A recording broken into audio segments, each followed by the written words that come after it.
प्यारे बच्चों नमस्कार। इस वीडियो लेक्चर में हम 10वीं कक्षा की विज्ञान का चैप्टर विद्युत शुरू करने जा रहे हैं। विद्युत चैप्टर में सबसे पहले हम ये समझेंगे कि विद्युत आवेश क्या होता है।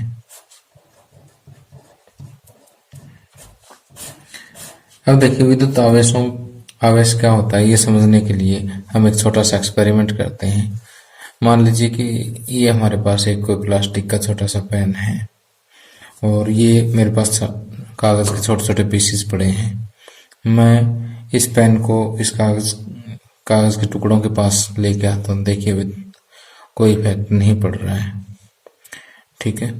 लेकिन मैं जब इस पेन को मेरे सूखे बालों के साथ रगड़ करके इनके पास लेके आता हूँ तो देखना क्या होता है। जस्ट एक मिनट में रगड़ता हूँ इसको। रगड़ने के बाद देखिए ये कागज के छोटे पीस जो है इसकी तरफ आकर्षित हो रहे हैं। ओके, तो आखिर क्या, तो देखिए अब हम ये जानते हैं कि इस पेन को बालों के साथ रगड़ने के बाद ऐसा क्या हुआ कि इसने कागज के टुकड़ों को अपनी तरफ आकर्षित कर लिया है।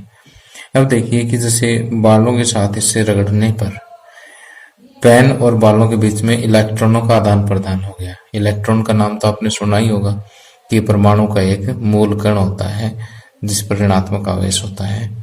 तो मैं अभी इलेक्ट्रॉन की डिटेल में नहीं जाता, फिर भी आप समझ लीजिए कि एक इसका कोई मूल कण होता है। तो उस इलेक्ट्रॉनों के आदान प्रदान के कारण जो है पेन पर क्या आ गया, आवेश आ गया, और उसी आवेश के कारण जो है इसने कागज के टुकड़ों को अपनी तरफ आकर्षित कर लिया है। अब देखिए वैसे तो विद्युत आवेश की परिभाषा देना मुश्किल है एग्जैक्ट तो, लेकिन जो हमारे 10th क्लास के लेवल में जो परिभाषा आती है वो मैं आपको बोल के बता देता हूँ कि आवेश जो है पदार्थ का एक गुण है। जो पदार्थों को आपस में रगड़ दिया जाए तो उन पर परस्पर इलेक्ट्रॉनों के आदान प्रदान के फलस्वरूप उस पर आ जाता है। ओके, तो देखिए मैंने आपको बताया है कि आवेश पदार्थ का एक गुण है। जो पदार्थों को आपस में रगड़ दिया जाए तो उनमें परस्पर इलेक्ट्रॉनों के आदान प्रदान के फलस्वरूप उन पर क्या आ जाता है, आवेश आ जाता है। ओके, अब देखिए कि एक वैज्ञानिक थे बेंजामिन फ्रैंकलिन। क्या नाम था? Benjamin Franklin. उन्होंने विद्युत आवेशों के प्रकार के बारे में बताया था कि विद्युत आवेश कितने प्रकार के होते हैं। उन्होंने बताया था कि विद्युत आवेश जो है 2 प्रकार के होते हैं, एक तो धन आवेश और एक ऋण आवेश। कौन कौन से होते हैं? एक तो धन आवेश और एक ऋण आवेश। धन आवेश को धनावेश भी कह देते हैं, इसको ऋणावेश भी कह देते हैं, ठीक। अब ये धन आवेश क्या होता है और ऋण आवेश क्या होता है। अब देखिए कि जैसे हमारे पास मान लीजिए कि एक कांच की छड़ है। क्या है ये? कांच की छड़, ठीक। और ये हमारे पास एक रेशम का कपड़ा है, रेशम का कपड़ा। यदि हम कांच की छड़ को रेशम के कपड़े के साथ रगड़े तो फिर वही कहानी होगी जो अभी थोड़ी देर पहले मैंने एक्सपेरिमेंट किया था कि ये कागज के छोटे छोटे पीसेस को अट्रैक्ट करने लग जाएगा कांच की छड़। तो इसका मतलब कांच की छड़ आवेशित होगी। तो जिस प्रकार का आवेश कांच की छड़ पर आएगा वो आवेश क्या है? धन आवेश है। ओके, और जिस समय ये छड़ धन आवेशित होती है उससे उल्टा आवेश जो है इस कपड़े पर आ जाएगा। तो ये जो आवेश आया है ये कैसा है? ऋण आवेश, ठीक। तो हम धन आवेश की परिभाषा इस तरह से देंगे कि जब कांच की छड़ को रेशम के कपड़े पर रगड़ा जाता है तो जिस प्रकार का आवेश कांच की छड़ पर आता है उसे हम क्या कहते हैं? धन आवेश कहते हैं। और ऋण आवेश की परिभाषा किस तरह से दी जाती है कि जैसे हमारे पास ये एक एबोनाइट की छड़ है, एपोनाइट की छड़। एपोनाइट एक पदार्थ होता है जिसको आप अपने स्कूल की साइंस लैब में देख सकते हैं। एपोनाइट की छड़ को अगर आप ऊन के साथ रगड़ें, किसके साथ रगड़ें? ऊन के साथ रगड़ें, तो जिस प्रकार का आवेश एबोनाइट की छड़ पर आता है वो ऋणावेश होगा। तो ये क्या है? ऋणावेश। तो ऋणावेश की अगर हमें परिभाषा देनी हो तो हम ये कहेंगे कि जब एबोनाइट की छड़ को ऊन के साथ रगड़ा जाता है तो जिस प्रकार का आवेश एबोनाइट की छड़ पर आता है उसे हम ऋण आवेश कहते हैं। तो देखिए, आपकी सुविधा के लिए मैंने यहाँ पर स्क्रीन पर लिख दिया है कि आवेश दो प्रकार के होते हैं, एक धन आवेश और एक ऋण आवेश। धन आवेश क्या होता है? जब कांच की छड़ को रेशम के कपड़े पर रगड़ने से जिस प्रकार का आवेश कांच की छड़ पर आता है वो धन आवेश है। और इसी तरह से एबोनाइट की छड़ को ऊन के साथ रगड़ने पर जिस प्रकार का आवेश एबोनाइट की छड़ पर आता है वो क्या कहलाता है? ऋण आवेश कहलाता है। ओके, तो आप समझ गए होंगे कि आवेश जो है दो तरह के होते हैं। अब विद्युत आवेशों के बारे में कुछ और महत्वपूर्ण जानकारी हम प्राप्त करेंगे। अब देखिए, आवेशों के प्रकार यानी धन आवेश और ऋण आवेशों के बारे में जानने के बाद हम विद्युत आवेशों के बारे में कुछ महत्वपूर्ण तथ्य समझते हैं कि सबसे पहली बात ये है कि समान आवेश एक दूसरे को प्रतिकर्षित करते हैं। कहने का मतलब ये है कि अगर दोनों आवेश धनात्मक है तो एक दूसरे को दूर भगाएंगे और ऋणात्मक है तो भी एक दूसरे को दूर भगाएंगे। दूर भगाने को विज्ञान की भाषा में कहते हैं प्रतिकर्षित करना। प्रतिकर्षित करना। तो समान अगर आवेश है, समान मतलब या तो दोनों पॉजिटिव है या दोनों नेगेटिव है, तो ये क्या करेंगे? समान आवेश प्रतिकर्षित करेंगे। ये इसका पहली मेन बात है। दूसरी, अगर विपरीत आवेश है यानी एक धनात्मक है और एक ऋणात्मक है तो एक दूसरे को आकर्षित करेंगे। यानी विपरीत आवेश विपरीत आवेश क्या करेंगे? आकर्षित करेंगे। ओके, और आवेश का जो एसआई मात्रक है वो कूलाम है। ओके, एसआई मात्रक क्या है? कूलाम है। और कूलाम को हम अंग्रेजी के अक्षर सी से, कैपिटल सी से हम डिनोट करते हैं, ऐसे।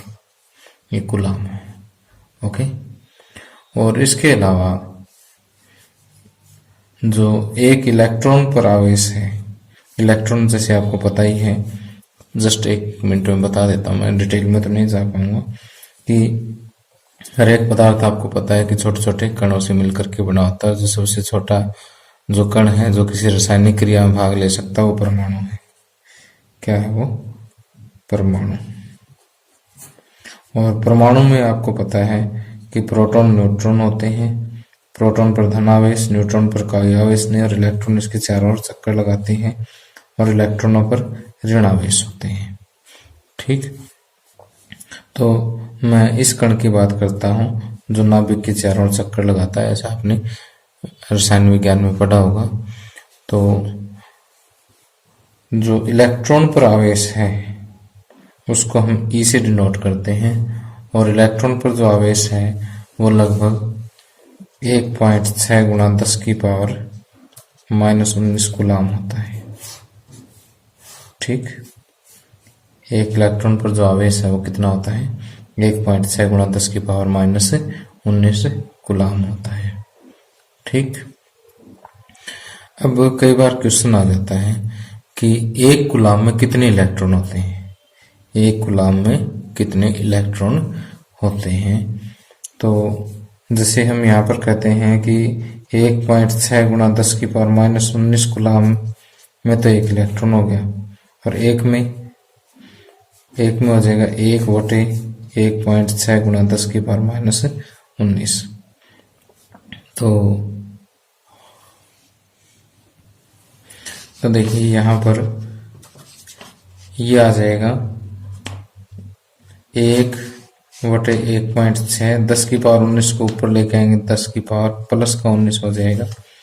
जब 1 को 1.6 से हम भाग देंगे तो ये आएगा 0.624 इंटू 10⁻⁴, ये कितना हो गया 19। अब ये एक पॉइंट अगर आप आगे लेके जाओ तो 6.24 इंटू 10⁻18। ओके, क्योंकि यहाँ से एक पॉइंट आप आगे लेके गए हो, इसका मतलब 10 की पावर 19 का मतलब क्या है 10 गुणा 10 की पावर 18, क्योंकि 18 और 1 19 पावर होगी। तो मैंने पहले क्या किया है कि इसको 18 गुणा 10 लिख लिया, 10 से इधर गुणा करेंगे तो ये एक पॉइंट आगे आ जाएगा। तो कहने का अर्थ ये है कि एक कूलाम जो है वो 6.24 इंटू 10⁻18 इतने इलेक्ट्रॉन्स के बराबर होता है। ठीक, यानी इतने इलेक्ट्रॉनों का जो आवेश मिलकर के क्या बनाता है, एक कूलाम बनाता है। तो आपने ये दोनों वैल्यूज अच्छे से याद रखनी है कि एक इलेक्ट्रॉन पर आवेश कितना होता है, 1.6 गुणा 10 की पावर माइनस 19 कूलाम होता है, और एक कूलाम आवेश में जो है कितने इलेक्ट्रॉनों का आवेश होता है, 6.24 इंटू 10⁻18 इलेक्ट्रॉन्स। ठीक, तो विद्युत आवेशों के बारे में जो हमने महत्वपूर्ण बातें पढ़ी हैं वो अभी अपनी नोटबुक में नोट कर लीजिए कि समान आवेश एक दूसरे को प्रतिकर्षित करते हैं, विपरीत आवेश एक दूसरे को आकर्षित करते हैं। चाहो तो आप यहाँ पर छोटे छोटे चित्र बना सकते हो अपनी याददाश्त के लिए। कई बार जो हमने नोट्स में चित्र बनाए होते हैं उनसे वो चीजें आसानी से याद रह जाती हैं। और विपरीत आवेश जो है एक दूसरे को आकर्षित करते हैं। और कूलाम का जो असाई आवेश का जो असाई मात्रक है वो क्या है, कूलाम है।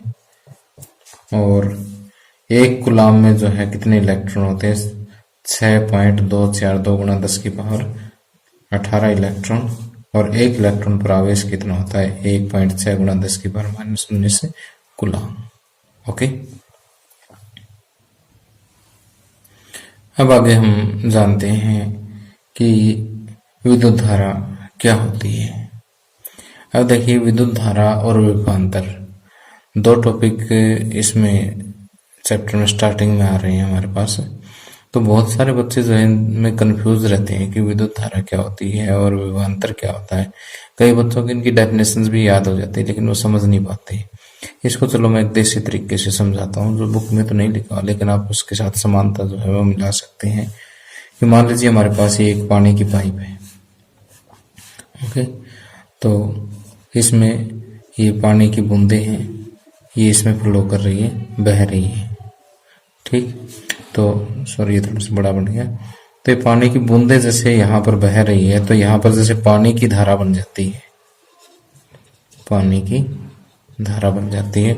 ठीक उसी तरह से किसी तार में से या किसी अन्य चालक में से अगर आवेश बहे, क्या बहने लग जाए, विद्युत आवेश अगर इसके अंदर से बहने लग जाए तो यहाँ पर क्या बन जाती है, विद्युत धारा बन जाती है।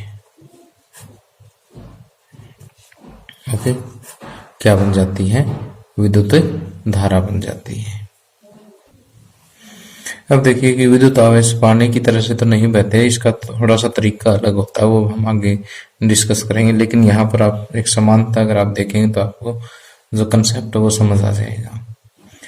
अब जैसे मान लीजिए कि अगर पानी के दोनों लेवल एक ही ऊंचाई पर हो तो क्या पानी बहेगा? सिंपल सी बात है कि नहीं बहेगा। एक थोड़ा सा ऊपर होना चाहिए लेवल, एक नीचे होना चाहिए। यह यहाँ पर कोई मोटर वगैरह लगी होनी चाहिए जो पानी को एक तरफ से धकेल रही हो। तो यानी कोई ना कोई ऐसा, जैसे यानी यहाँ पर जो पानी का कण है वो थोड़ा सा ऊंचाई पर है, यहाँ जो पानी का कण है वो कम ऊंचाई पर है।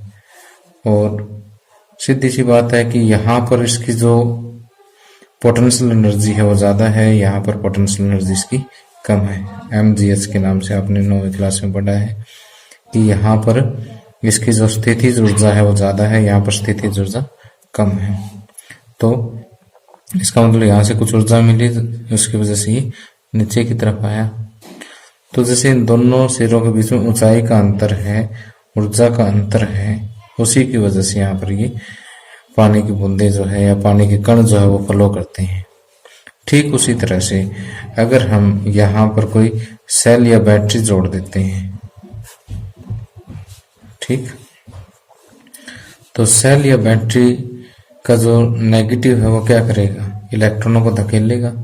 जब इलेक्ट्रॉन इधर फ्लो करेंगे तो इलेक्ट्रॉनों से उल्टी क्या होती है, विद्युत धारा की दिशा होती है, उसके बारे में हम डिस्कस करेंगे।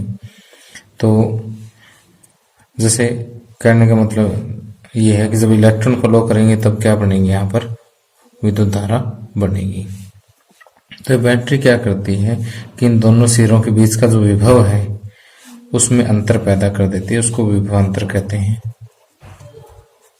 ओके, विभवांतर के बारे में हम अगले लेक्चर में डिटेल से पढ़ेंगे। फिलहाल मैं बात करता हूँ विद्युत धारा की। ओके, तो देखिए अभी तक हमने क्या पढ़ा है कि किसी चालक में से अगर आवेश बहे तो क्या बनती है, विद्युत धारा बनती है। और विद्युत धारा की सही परिभाषा क्या है कि जिस रेट से, जिस दर से किसी चालक में विद्युत धारा बहती है तो आवेशों के बहने की जो दर है वो क्या कहलाती है, विद्युत धारा कहलाती है। तो यहाँ पर देखिए कि किसी चालक में से विद्युत आवेश के प्रवाह की दर को विद्युत धारा कहते हैं। किसको कहते हैं, आवेश के प्रवाह की दर जो है वो क्या कहलाती है, विद्युत धारा कहलाती है। कि प्रति सेकंड कितने आवेश इसमें से बह रहे हैं। अगर बहुत ज्यादा आवेश बह रहे हैं तो विद्युत धारा ज्यादा है, कम बह रहे हैं तो विद्युत धारा कम है।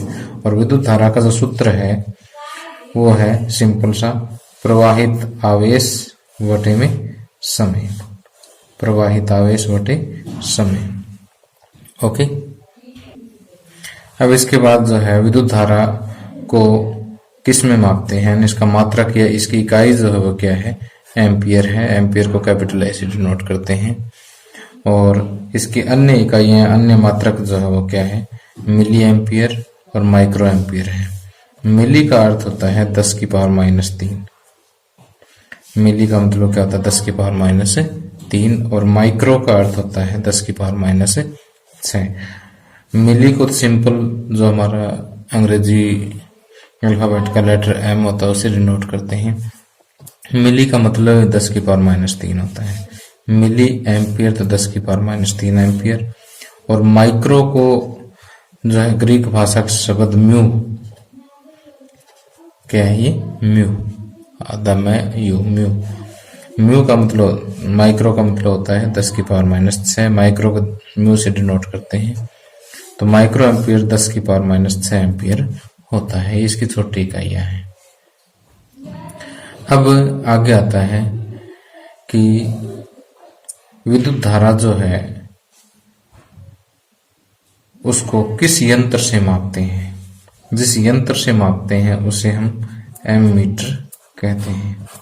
विद्युत धारा को जिस यंत्र से मापते हैं उसे हम एमीटर कहते हैं। और एमीटर जो है इसका सिंबल इस तरह से होता है, ए बीच में लिखा होता है।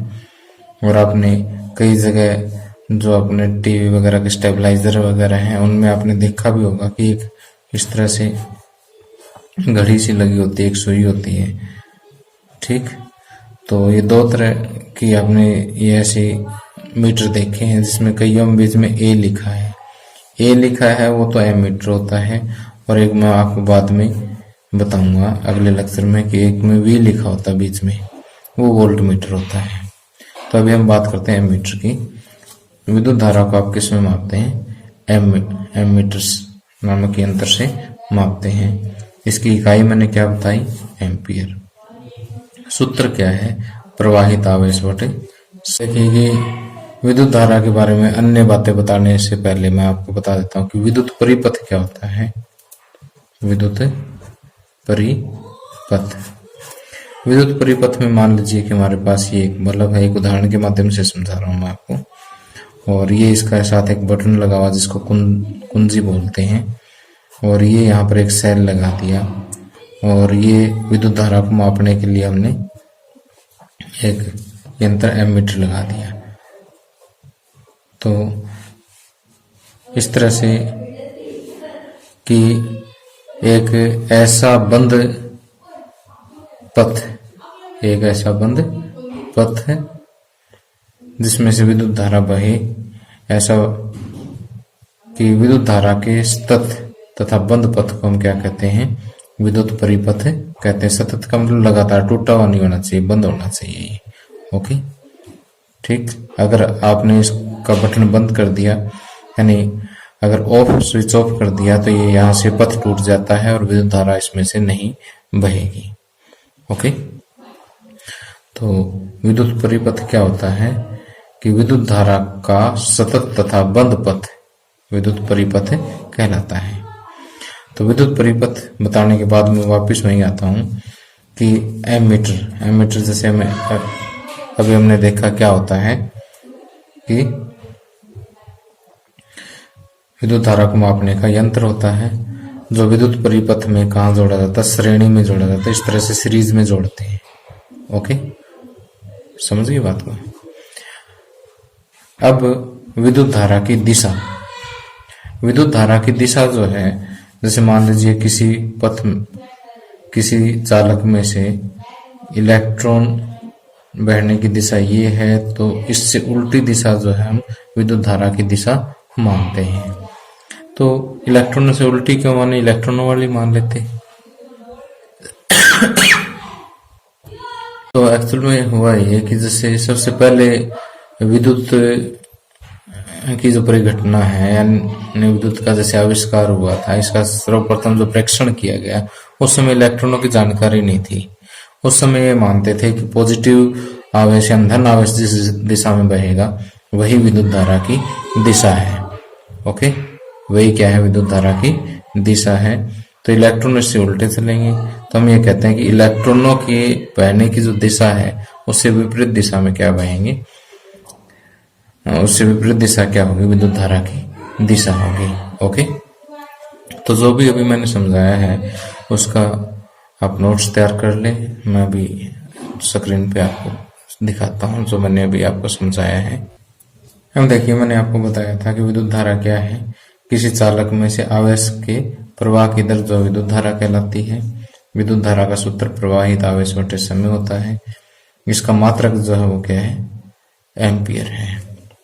अन्य मात्रक जो है वो कौन से, मिली एम्पियर तथा माइक्रो एम्पियर है। 10⁻³ एम्पियर तथा 10⁻6 एम्पियर। इसके अलावा मैंने आपको बता दिया था विद्युत धारा को जिस यंत्र से मापा जाता है उस यंत्र को हम क्या कहते हैं, एमीटर कहते हैं। और एमीटर का प्रतिरोध कम होता है, इसलिए इसको श्रेणी क्रम में जोड़ा जाता है। यहाँ से इंपॉर्टेंट क्वेश्चन निकलता है कि एमीटर को कैसे जोड़ेंगे, समांतर क्रम में जोड़ेंगे, श्रेणी क्रम में। तो ये श्रेणी क्रम इसका आंसर होगा। और विद्युत धारा की दिशा कौन सी होती है, इलेक्ट्रॉनों के प्रवाहित होने की दिशा की विपरीत दिशा जो है इसकी विद्युत धारा की दिशा मानी जाती है। ओके, और विद्युत परिपथ क्या होता है, किसी विद्युत धारा के सतत तथा बंद पथ को विद्युत परिपथ कहते हैं। अब यहां से एक चीज और रह गई थी लास्ट, कि 1 एम्पियर की परिभाषा लिखो। 1 एम्पियर, अब देखिए कि विद्युत धारा का सूत्र क्या है, विद्युत धारा का सूत्र है आवेश बटे समय। तो हम ये कहते हैं कि अगर किसी चालक में से 1 कूलाम का आवेश 1 सेकंड में बह रहा हो या प्रति सेकंड बह रहा हो, तो उसमें बह रही विद्युत धारा का जो मान है वो क्या होगा, 1 एम्पियर होगा। ठीक, तो सूत्र से ही आपको इकाई की परिभाषा लिखनी है, मात्रक की परिभाषा लिखनी है। ठीक, एम्पियर किसका मात्रक है, विद्युत धारा का मात्रक है। तो विद्युत धारा के सूत्र से ही इसकी परिभाषा लिखी जाएगी कि यदि किसी चालक में से 1 कूलाम का आवेश प्रति सेकंड बह रहा हो तो उसमें से बह रही विद्युत धारा का मान 1 एम्पीयर होगा। ओके, अब आगे इसी विद्युत धारा टॉपिक पर एक छोटा सा न्यूमेरिकल दिया हुआ, उसको 1 मिनट में देख लेते हैं कि किसी विद्युत बल्ब के तंतु में से 0.5 एम्पीयर विद्युत धारा 10 मिनट तक प्रवाहित होती है। विद्युत परिपथ में प्रवाहित विद्युत आवेश का परिणाम ज्ञात कीजिए। तो देखिए आपको यहाँ पर क्या दिया हुआ है, विद्युत धारा दी हुई है, I दी हुई है 0.5 एम्पीयर और दूसरा समय दिया हुआ है 10 मिनट। 10 मिनट के सेकंड बना लीजिए, 10 गुणा में 60 यानी 600 सेकंड का आपको समय दिया हुआ है। अब देखिए आपके पास मेन फार्मूला जो है वो क्या था, I बराबर Q बटे T। Q यहाँ पर आवेश है, T समय है। तो अब आप पूछा क्या गया है, यहाँ पर विद्युत आवेश पूछा गया है। तो आवेश क्यों निकालना, तो T को इधर I की तरफ ले जाए, गुणा कर दीजिए। तो एज वी नो, हम जानते हैं कि Q बराबर I गुणा T। I आपके पास है 0.5 एम्पियर और T कितना है 600 सेकंड। तो 0.5 को 600 से गुणा करेंगे तो 0.10 गुणा में 600, 0 से 0 कट गई। अब ये एम्पियर में, ये सेकंड में है, तो आवेश किस में होगा, कूलाम में। तो 6 5 30 और 1 0 और 300 कूलाम जो है वो आवेश इसका आ जाएगा। तो देखिए इसको लिखें कैसे, कि हमें दिया गया है, जो चीज दी गई वो लिख लीजिए। उसके बाद ये लिखने की जरूरत नहीं है, Q बराबर I गुणा T फार्मूला लिख दीजिए, I और T की वैल्यू रख के इसको इस तरह से सॉल्व कर लें। ओके, अब आगे एनसीईआरटी बुक में 3 क्वेश्चंस दिए हुए हैं कि विद्युत परिपथ का अर्थ क्या होता है, ये हम अच्छी तरह से पढ़ चुके हैं कि किसी विद्युत धारा के स्थिर तथा बंद पथ को हम क्या कहते हैं, विद्युत परिपथ कहते हैं। विद्युत धारा के मात्रक की परिभाषा यानी 1 एम्पीयर की परिभाषा हम अभी थोड़ी देर पहले पढ़ चुके हैं कि 1 कूलाम, अगर किसी चालक में से 1 कूलाम का आवेश प्रति सेकंड बह रहा हो तो उसमें से बह रही विद्युत धारा का मान क्या होगा, 1 एम्पीयर होगा। 1 कूलाम आवेश की रचना करने वाले इलेक्ट्रॉनों की संख्या परिकलित कीजिए। ये भी हम अभी लेक्चर में कर चुके थे कि 1.6 गुणा 10 की पावर -19 कूलाम जो है आवेश की रचना करेगा 1 इलेक्ट्रॉन और 1 कूलाम आवेश की करेगा 1 बटे 1.6 गुणा 10 की पावर -19 इलेक्ट्रॉन। जब हमने इसको सोल्व किया था तो ये वैल्यू आई थी कितनी, कि 6.24 गुणा 10 की पावर 18 इलेक्ट्रॉन। ओके, तो प्यारे बच्चों, इसी के साथ ही लेक्चर समाप्त होता है। अगले वीडियो लेक्चर में हम विद्युत विभव तथा विभवांतर के बारे में पढ़ेंगे, इसकी परिभाषा, इससे संबंधित सूत्र और उस पर आधारित जो है संख्यात्मक प्रश्न है उनको हल करेंगे। तो तब तक आप अपने नोट्स अपनी कॉपी में जरूर प्रिपेयर कर लें, क्योंकि एग्जाम टाइम में आपकी बहुत हेल्प करेंगी। Thank you, have a nice day.